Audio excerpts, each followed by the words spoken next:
So I told you we weren't done for 2022. In today's episode, we're going to cover a whole heap of stuff. Hambini checks out a Pinarello. We've got some doping controversies in the World Tour. In fact, we've got a whole heap of World Tour chat, Tour Down Under. All right, let's get episode 11 started. Let's start with some pro cycling chat, Jesse. It's been a while since we've done that, and I am going to kick us off. So the first thing that came across my table was Mr. Miguel Angel Lopez. That's right, my pronunciation for all you people out there who are worried about this mic popping. There you go, I went for it. He has been, okay, I'm going to read this because I want to get the wording of this right. The Astana team discovered new elements showing Miguel Angel Lopez probable connection with Dr. Marcos Mena. Team said in a statement, according to the team, they have no other solution than to end the contract with the team and the rider based on the breaches of said contract and internal team rules with immediate effect. This stinks to high hell for me. This totally stinks, and it stinks from a team management perspective. I reckon what's going on here is he's on a big contract. He's on quite a good contract, and they've gone, shit, how can we maybe get out of this contract? The team, we want to add a little bit to the roster. We don't want some of the baggage that comes along with this guy. And what's the easiest way to get rid of him? We'll find some relationship that he's had in the past and go down this route. Like, for me, like, if this was an Anglo rider, if this was an Australian, a UK, an American, English-speaking rider, I guarantee there would be an uproar over this. But because he's like Colombian, let's be honest, we are 100% biased here. Like, we all in the English-speaking media, we do the, oh yeah. Yeah. And the only other, look, Alexander Vinokurov is the guy banning this guy from his team. Alexander Vinokurov of glowing status throughout most of the 90s and early 2000s. It's kind of just disgusting. And it just, to me, speaks of this whole thing where you've got riders and management seem to be able to do whatever they want, having done whatever they wanted to do in the past and have no repercussions for it. And now the modern day rider is paying for it. So yeah, I'm a little bit fired up about it because for a lot of reasons, but we've had some interactions with some professional cyclists in the last couple of weeks here in Australia. And I honestly reckon the modern professional cyclist is one of the best professional athletes in the world. They are so, just hang out with idiots like us. Like, come on. It's just awesome. And so, yeah, I don't know. I kind of feel bad for this dude. I don't... do I feel bad? Because I don't feel bad because I don't excuse you're hanging out with a doping coach. So on one hand, I don't feel bad because he's clearly doing something shouldn't be. It's not to excuse, in and of itself, that situation, just in isolation, I have no time for and don't, is something going on here. But if you just look at it as the sport as a whole, if you applied the same sort of punishment to the crime to the whole sport right now, it's just not. It's the fairness that I don't like. Not this. I wouldn't. Yeah, I don't think I'd say I feel bad for him. If you play with, what's the word? You play with sharks. Or you play with fire, you get burnt. He's obviously, the guy is running a doping ring, and you're matesy with him. Well, we haven't talked about it yet in the show, but let's just go for it. Jesse, are they still doping? Okay, the Tour de France was how much faster last year and the year before that? We just get faster and faster and faster. Are they doping to do it? Yes or no? Yes, but also no. I hate that argument of they beat his time up a climb, so they're still dirty. It's what? There's so many ways that the peloton has gotten faster, and there was actually a good article, Cycling Weekly article, talking about exactly this by Joe Laverick did a good article interviewing a few people and getting a take on why the peloton is so fast and beating doping records. And if they're now clean, how could that be possible? And there's some good explanations in their aerodynamics, which is almost laughable when you say it, but it's real. Like, you go so much faster. Tire technology, how many watts faster are even like between a good tire and a great tire now is not like 1 or 2 watts. It's like 5 or 10 for 2 tires. And that's like of modern day tires. So yeah, there's all of that. Nutrition's come a long way. Training's come massively. It's a totally different. Just that they're going to break eventually, in probably a couple of years, all the climbing records will be broken. Maybe not the watts per kilo. Like see, that's the other problem when you're trying to calculate the watts per kilo. It's very difficult to do now because you're going so much faster because of the tech. So you're having to take into account. They say, we estimated he did 6.5 watts per kilo for 30 minutes. But when you're comparing that to a rider from 2005, how many variables are you trying to take in there? It's not just about VAM, because the VAM changes based on all the tech. So we're so far away from being able to compare it now, going into 2023, that I think that they're so fast, so there must still be doping is not valid anymore. Yeah. What do you reckon? Okay. I mean, we've seen how well Jay's doing. Yes. And we asked him. I don't think Jay's not doping. No. I don't think he's doping unless it's like, he's not, right? So you can do it clean. Yep. Which he's not at the level of, a Tour de France winner yet, but you can win be a stage of a Grand Tour clean. Yeah.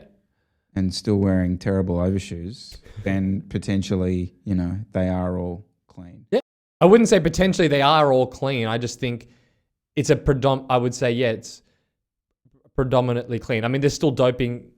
I mean, not for EPO, because, maybe that's easy to get away with, but, like tramadol, there's riders getting busted for tramadol in the last couple of months. So there's still bits popping up. So my take? Yeah. There is doping in all professional sports. I've said this on the channel. I'm certain of it. There's doping in AFL. There's doping, as we know, in NFL.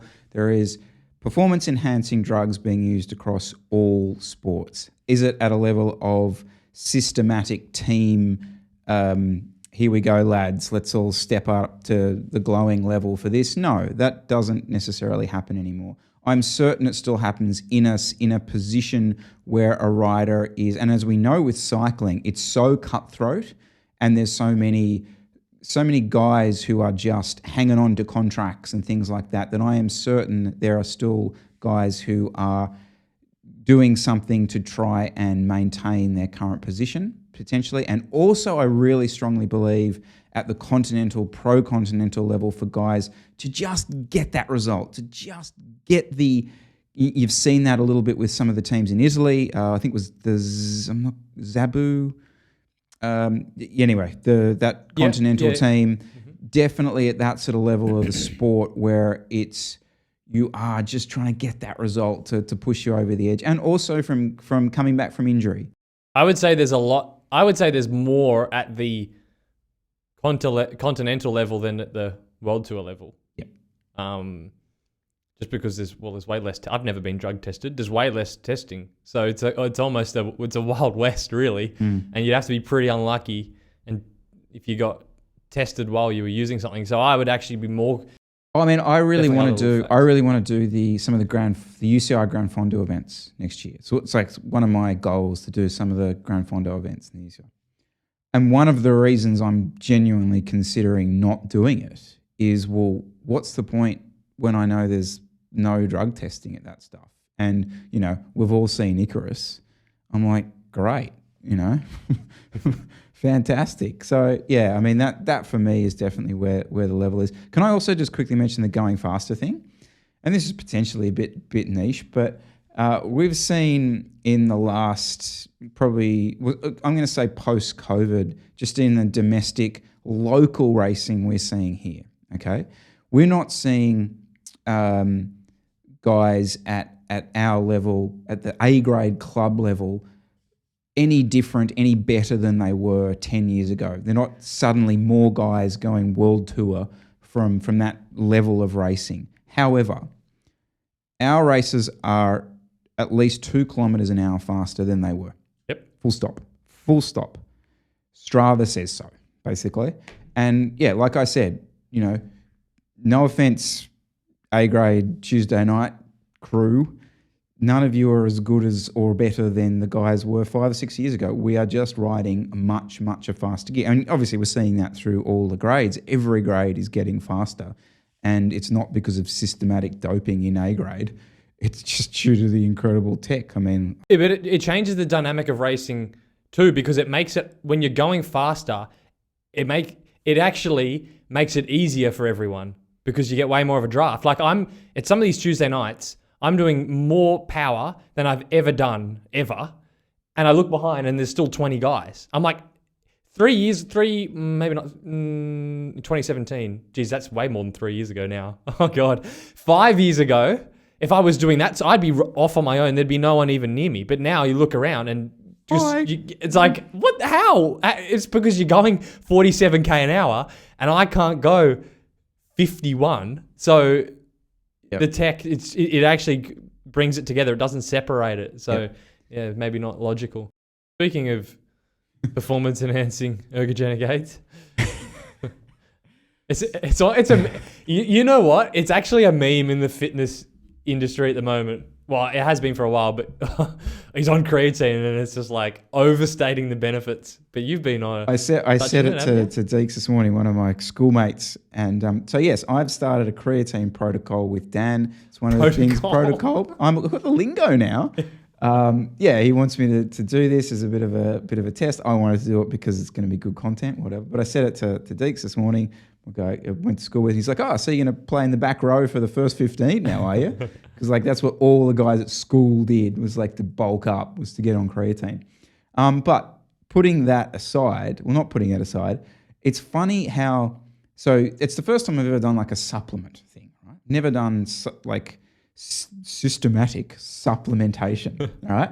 And it's really weird, Jesse. It's really weird because all of a sudden, okay, I've started to like think that I've got like some special little like power, and this is potentially doing absolutely nothing for my cycling, but I'm like taking this white powder and I'm like, yeah, I'm on. Like no one else is taking this. I can see how the psychological benefits are really there, that you suddenly now think you've got some secret benefit over anyone else, you know? And the other kind of thing that's funny is like, so it's the thing that I do before I go for a ride. I take some of this stuff and it's just this, it's like I've got to now put all these ducks in a line before I go out on a ride. You know, I've got to have the creatine thing at this period of time, this window to go out and ride. And then, but if I didn't have it then I'm like, oh, well, I've missed the window to ride. Now what? Yep. Do you see that at all? Oh, it's dangerous. It's dangerous. Okay. Well, it's kind of easy because you're just taking creatine. And eventually, once you finish the loading phase, I don't know whenever that is, you'll just have 5 grams a day, probably. Dan will put you on. So it's not that hard. But then you start going, that kind of worked well. Oh, I might load some beta-alanine. And then problem with that is then you're doing four doses a day. Right? So then you morning you're scooping something, and then lunch you're scooping something, and then suddenly, oh, that was all right. Oh, I might get on the beetroot shots. And it's not that long before you've got like this tray of pills and potions that you're taking, and suddenly you're not even thinking about your training anymore. You're just obsessed with taking your pills. So it's a hard one because you want to take, like some of these things work. Mm-hmm. They're proven to work. So you want to take them, but you also don't want them to be a big distraction. And they can easily be a big distraction. So I even struggle especially if a rider is doing a lot of the other things right, then they want to bring in some of these supplements which do work, but without it being this big focus like you've found. So it's definitely a struggle. I mean, so were you saying there in terms of the doping thing that once you start taking supplements, then it's like, oh, that's a bit stronger. I might take that, and oh, I've got these painkillers. I maybe just take that before. Do you reckon a bit of a slippery slope? 100%. And supposedly creatine is the biggest gateway. Here we go, channel. It is the biggest gateway drug to then something banned. Yep, full stop. So watch this space. Cool. Yeah, get on me, I was cycling. Drug test me. So there's that. And also, maybe this is reiterating the point, but like also there's definitely this thing of like, I'm like, okay, once I finish this, like, is there any point me like just riding without stuff? I'm like, oh, like it's going to feel terrible. But maybe I already do that, like in the sense that like I don't know when the last time I went for a bike ride without having a coffee before is. Like probably 2 years, really. I don't know. Maybe like we're pathetic. Maybe everyone's like going to be like, yeah, like we're all doing that. Like we had that chat with a guy the other week and he was like sprouting off all these supplements and I'm there going, yeah, we've tried that. Yeah, I don't know. I feel like it's hard once you start you're on multiple supplement protocols. It's hard to go back to not. Yeah, I don't know. I don't like it. So just to quickly clarify, Jesse's you're doing you're going to do the beta allergine and the beetroot juice going to nationals. Is that the theory? I've already been taking beta alanine and L-carnitine and beetroot. Yep. So 3. There's not that. Well, the problem is there's not that many that are proven to work. So that improve endurance performance. So there's a few other things you could take, but they're the main ones. Yeah. Last thing, okay. Last thing about this stuff, and it's not doping, whatever, but is the prevalence now of the finishing pill. You heard about the finishing pill? Oh, that's old school. Oh, it's old school. Yeah. Is it? Oh, they're very boring nowadays. Oh, are they? Well, apparently. Yeah. So because you can't take tramadol anymore. Back in the day, it was just the whole entire peloton would just. Would take you want tramadol. to explain what the finishing pill is for people? Yeah, well, the finishing pill or finished bottle, which is just something you'd go back to the team car at the end of a race and you'd get your finish. Usually, it would be a bottle, and it would be just. You wouldn't. So the thing is, part of the thing is you wouldn't know what's. Back in the day, you wouldn't know what's in it because it was. Part of the thing was like, oh, I'm going back and get my finished bottle. So the team coaches would purposefully not tell you what's in it. So it's this placebo thing. And most of the time you would hope it's probably just caffeine, strong caffeine, and then like or like a pre-workout supplement. So you'd get caffeine, really strong sweet flavor, and then maybe some beta alanine or something that would make you, beta alanine makes your skin tingle acutely after you take it. So you can really, you get the energy from the caffeine, your skin's tingling, and you kind of feel like you're buzzing, right?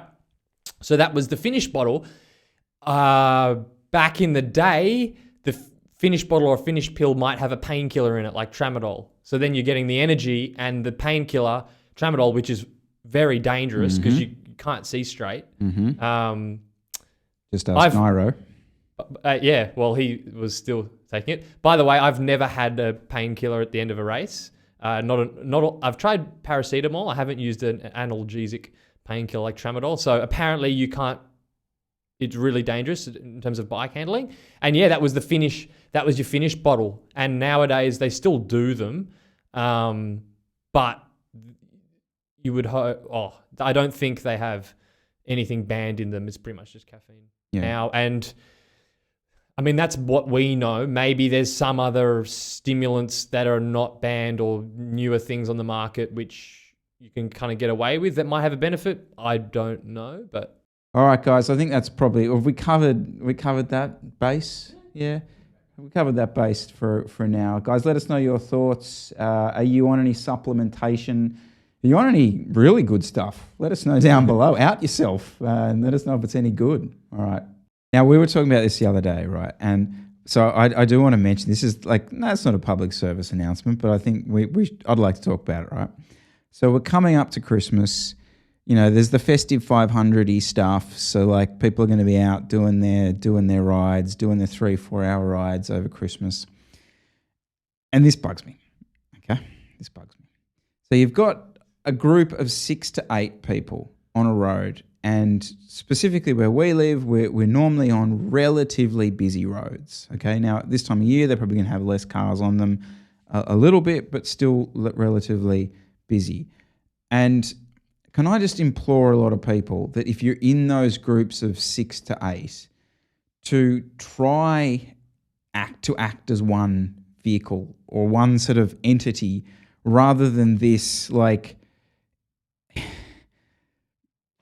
seagulls that kind of just meander through lanes and all this kind of stuff.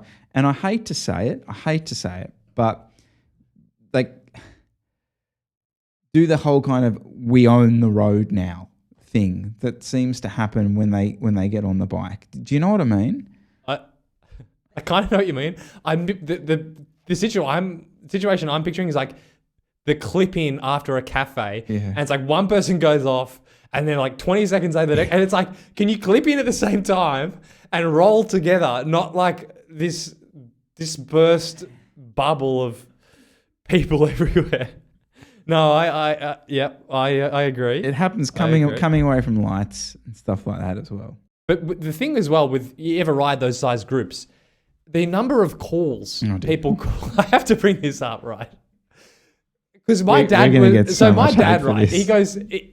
he goes down to Waterfall every Sunday, and he never joins a club, but he tags onto all the groups. He's like, I was out with East, I'm like, he's a pest, right? But he crashed the other week because they all rode into a pothole. And I'm like, how is this possible? These groups will call every leaf, grain of sand, every possible thing on the road, and then not call the actual hazards. I think for the clubs out there, for the big groups, there needs to be a new rule where you only call something if it can take the bunch down. I'd love to see what happened if just no calls are made. Mm-hmm. Just complete silence. Hand signals only? Hand signals. Right. Because you know what had happened? People would fucking watch where they're going. Instead of relying, and this is what I hate, the relying on the people in front of them to notify them. Okay, and obviously there's situations where, you're just going to suddenly whack a pothole. Yeah. I totally get that, all right? And yes, in that circumstance, an audible notification is required. I get that. But the whole car passing, rider up, rider back, stopping, going, moving, red lights. It's too much. It's too much. Because you lose in all that noise, there is a freaking giant pothole and you'll all ride into it because no one's listening. And there's this constant theme of angst in the group because it's like everyone's sort of panicked because of this constant shouting. Yep. And no one's actually concentrating on where they're going. It's been one of our bugbears recently. And also, and I realise this is the most boomery thing I've ever heard, but I heard it on the local radio the other day about people living around Bobbin Head and sort of an area where a lot of people do ride here in Sydney, saying that the local cyclists are so loud in the mornings. And it's kind of true. You don't realise, as you're riding along, just how much you're shouting to the guy eighth wheel is actually annoying the local people. So I don't know. I just I'm with you. Just can we please tone down the shouting? Just a quick one. I know we talked about on the last show. We talked about wind space and the Chinese carbon market, how well it went this year. But just interestingly, I did mention on a show a couple of episodes ago how they GC Performance was comparing a real Dogma, Pinarello Dogma, to the Velo Build fake Pinarello Dogma thing, and how just on camera they looked almost identical. And it wasn't a review; he was just giving it an overview, and people were quite positive. And I brought up and I said it'd probably ride like shit, just as just a gut call. Hambini did a video uploaded a couple of days ago reviewing the actual frame, and it was shit. It was bad. So the paint was terrible, and it had a threaded bottom bracket, and he couldn't even screw the bottom bracket in because the threads hadn't been drilled properly. So he wasn't a fan of it. But the point I had was, just to reiterate, I've already brought this up before, but I'm going to go again, is even if, Hambini had got that frame in and he'd reviewed it and there's no voids in the carbon, it's quite smooth, even if the paint was good and he could put the bottom bracket in and he says, okay, this is, from an engineer's perspective, is sound and safe, that doesn't mean it's a good bike to ride, because you only know if a bike is good and the layup is good and it has a good ride quality if you actually ride it. So even then, I think I think having Hambini review a frame technically is a big step forward. So we know, is a bottom bracket loose? Is it unsafe? But you can't then say that's a good bike. All it means is it's well manufactured and it's safe. It doesn't mean it's a good ride. And we've seen that with, I don't know if we want to call them out, but some of the bikes you've used in the past, from the side, very and safe. They look good, they're safe, and they look great, but you get on them and it's like a piece of wood and it's heavy and the ride quality sucks. And you would have absolutely no idea unless you rode them. So just thought I'd bring that one up. I want to pick up on that because I've started to have a bit more experience with wheels. Yep. Okay. And what I have found is just that. All right. So yes, even an aerodynamically engineered and sound rim can be overly reinforced and overly stiff. Now, a lot of this comes back to the way people are concerned about the USCI approval and a lot of this sort of stuff. But, you know, a rim that is very, very engineered incredibly well, from first-hand experience, can actually ride really, really poorly. And okay, so I'm also riding the Black Ink 60 wheels at the moment. Another that I'm sort of testing against. And to the feel, it's quite strange because they're quite, I don't know the right word, but they're quite malleable. The rim, like I guarantee you, right, if you'd got that as a dodgy Chinese thing and you'd started to sort of feel this rim and you'd be like, oh, this is crap. This is going to fall apart. Mm. But I guarantee it's one of the best and smoothest and fast wheels I've ever ridden. And this is just pure. I'm not an engineer by any stretch of the imagination, but I'm just purely a bike rider. And I can tell you that I love the way those wheels feel. It's not like for like, but the Metron wheels, the rim brake ones that we had, which were very, very safe and great, they were pretty harsh. Also affected by the way they're built too. You would, how many spokes, what's the spoke tension? That would also affect it too. Which is, again, you can't look at things just on what they look like. And that's kind of what was interesting in his video. I mean, the thing was that when he was reading that frame, it didn't even pass the look good tests, let alone the ride good. If you can't even paint the thing to look good, how's it going to ride well? But the flip side is, right, that a big guy, like a big 80 kilo guy, might get on that stiffer, thicker rimmed bike or wheel and go, this is amazing. This is exactly what I want. You know what I mean? So that's where, again, I sort of start to push back with anything I do review-wise, because it's like, well, I'm 60-something kilos with a sprint less than 1,000 watts. So my perfect wheel is different to Big Bopper sprinting down the straight, you know? So the World Tour starts in January, Jesse. It starts here in Australia for once. Australia. And guess who's on the start list? A man famous for a bike review that was then reacted to, a man who might have also won a few Grand Tours, a pro-continental rider by the name of Christopher Froome. Cool. One of my heroes. So great start list of Geraint Thomas is coming down. Jai Hindley will be there. So it should be pretty epic, actually. I'm really, really looking forward to it. But I wanted to get your reaction on this because as we know, Israel Startup Nation are not a World Tour team. So they will have been invited. Now, it's the first time, please correct me down in the comments if I'm wrong, but it's the first time a pro-continental team has been invited to the World Tour edition of the Tour Down Under. Is it? Okay. I didn't know that. So there's that. There's also a bit of an unknown around the Australian. Normally what happens is it's the Uni SA team, but it's essentially like the Cycling Australia get to put one team into the World Tour edition, and it normally features a selected group of guys that did well in the domestic competition. And as we know, it was one of the things that you would strive to for the previous season to try and get qualification for that. So What we do know is that Israel Startup are here. And what we do know is that Chris Froome was certainly paid an appearance fee to attend.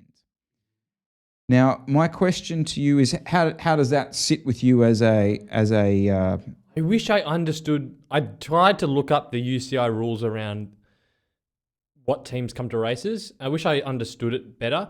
But it's a World Tour race, so all the World Tour teams have to come. Correct. You can then invite other pro teams, depending on how many teams you want to have or can have in the race. And then the national team for the host country, so it's Tour Down Under, so Australia. And these are I'm not sure. I'm not sure if they have to have a domestic team or they can have a domestic team. I'm pretty sure it's can, because I can think of plenty of other races that don't have a national team in it. So I think they can have a team, which is the reason why that's important, is because a Conti rider, a continental level rider, can never enter a World Tour race. So the only way they'd be able to do that is by being on the national team for a race in their home country. So it's really cool that the Tour Down Under and UniSA sponsor this team and enter it in the race. So that will almost definitely be going ahead. I can't imagine a world in which they don't enter a national team in the Tour Down Under. That would be such a waste of opportunity for development and bad PR. So I'm pretty sure that'll go ahead. If they had, I don't see a problem. If they then had, but after they have the domestic team for Australia and then all the World Tour teams, if they had a few spaces left for more teams, then why not get Israel Premier Tech to Do you think they just got them, or do you think Chris is being paid an appearance fee here? And the reason I ask is this, because we're constantly being told that there is no money for road cycling in this country, and yet we're going to throw... I'm certain of it, Jesse. I'm absolutely certain that they will have paid him an appearance fee here. Now, we know that I was on a ride this morning with a friend. He was stoked Chris Froome was going to this. I'm stoked. Yeah. I'm 100% stoked. Okay. Yep. So I think if they have paid, I do think there's a pro. I agree with you on that. The idea that they probably have get paid, because why would, as a pro team, one of the advantages is that you don't have to go to every World Tour race. So why would Israel Premier Tech come to like one of the hardest races to get to? It costs so much money. So if sending Chris Froome, they got some money back, that would make sense as to why they even came to begin with. I think if they have paid the team money or Chris Froome money, depending on how much, I think it's potentially worth it, because Chris Froome is a legend and deserves. Look, it's certainly worth it from a South Australian tourism perspective. Like, absolutely, you're not going to hear an argument for me. All I can tell is that 5 domestic teams won't exist next year because there's no money, and yet we're more than happy to throw money at a bloke who's already on a multi-million-dollar contract to come out here and promote cycling. No, not really. He's coming out here to try and get a few more people to come to the Tour Down Under. I don't know. It's probably going to be great for the event. It just sits really bad with me, right? It's like, in the US at the moment, same thing's happening. Like, you got all these domestic teams going bankrupt, and it's like... I can't even go into... I just don't care about domestic racing at that upper level of anymore. I just don't care. It's like, okay, the NRS didn't get... I don't care anymore. It's dead and buried. We just need to let it go. Even bringing it up as a point that is like, they don't deserve the money. The thing's crap. But they're gonna... Yeah. Go and race in Europe. It's just, I can't even sympathize with. I can't even sympathize with you. It's just so frustrating. It's such a long bow to draw too. I can't let it go. I can't let it go. It's like I'm this dog with a bone on it. Yeah. Just like, what about the NRS? It's just contradiction. You know. Oh, but it's not a contradiction if you just accept that the NRS no one cares. And you just say, well, let's just put on a really great Tour Down Under, and it's good for the industry, it's good for cycling in Australia, and just pump it. But remove the NRS. Oh, again, it's probably too niche. But just like, remove the NRS from it, put that money into actual junior development. Like, It's just, yeah, Okay. just totally. Yeah, all right. No, leave it in. That's funny. Yeah. Okay. I started this thought like when I was over in Europe of like the guys, the younger guys on the team who just spend all day on TikTok. Like, is it going to be harder for riders coming up to train properly? Because if you can't even leave your phone, like they weren't like this because they're riders, so they still train. But I'm thinking like, what's going to happen to a generation to not only go 4 hours for a ride without looking at the phone, but then having to not have any of the notifications come up and have the distractions? Would you ever do a 4-hour ride without anything on? Just a raw 4 hours listening to the wind noise. Yeah, You would? absolutely. When's the last time you did that? With no, what do you mean? Just no head? Nothing. No headphones. Oh, last week. On your own? 100%. Really? Absolutely. Wow. Yep. That's impressive. Yep. Oh, most rides that I'm not in Centennial Park, I wouldn't put headphones in. See, that's where I think because you're a lot older than I am.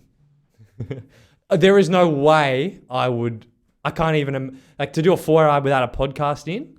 I'm like, I couldn't do it. Like if my headphones are dead, it's a no-go. I did most of today. Most of today's ride, I did. Okay, it was only a 3-hour ride. Most of that in Centennial Park, no headphones. Yep. Away with my thoughts. That's unbelievable. With my thoughts. Nuts. Yep. That's crazy. And I'm like kind of old. I'm 28. And even so like that's you. Then there's me who's like, I'll listen to like a semi-boring podcast, but I need something. I can't just... And like a lot of the time I'll be thinking over the top of the podcast and won't actually be listening to it. But like I need some sort of stimulation. Imagine like a 18-year-old up and coming, like that podcast isn't going to be stimulating enough for them, like the average young person. I don't know because, okay, so what I actually find is that when I put the headphones in, sometimes it kind of dulls you. I kind of go, a bit like, here we go. Do you know what I mean? Whereas without headphones, I'm kind of like orally, is that the right word?